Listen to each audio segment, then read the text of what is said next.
Friends கமெண்டில் எப்படி donate பண்ணு கேட்டிங்க, வாங்க பார்க்கலாம். ஃபஸ்ட்டு மாவெல்லாம் பிடிச்சிக்கலாம். ரோலரில் விட்டு நசுக்கி வச்சு பஞ்ச் பண்ணி விட்டுக்கலாம். நடுவில் திரும்பி மாவை பிடிச்சாச்சு பஞ்ச் பண்ணி விட்டுக்கலாம். இப்போ பஞ்ச் பண்ணி வச்சு இப்போ எல்லாம் காசையை பிடிச்சாச்சு. இப்போ வேக வச்சுக்கலாம் டோனட்டை.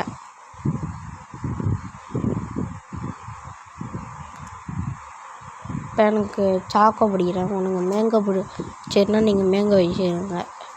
மேலே கேண்டி போட்டுக்கலாம்.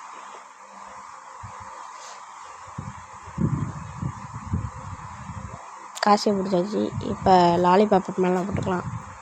எல்லோருக்கும் கொடுக்கலாம் ஃப்ரெண்ட்ஸ். எல்லாம் வாங்கிட்டாங்க. இப்போ நம்ம ஃப்ரெண்ட்ஸ் எப்படி கொடுக்குறாங்க, ரியாக்ஷன் எப்படி கொடுக்குறான்னு பார்க்கலாம். சீக்கிரங்க நல்லா சப்ஸ்கிரைப் பண்ணுங்கள்.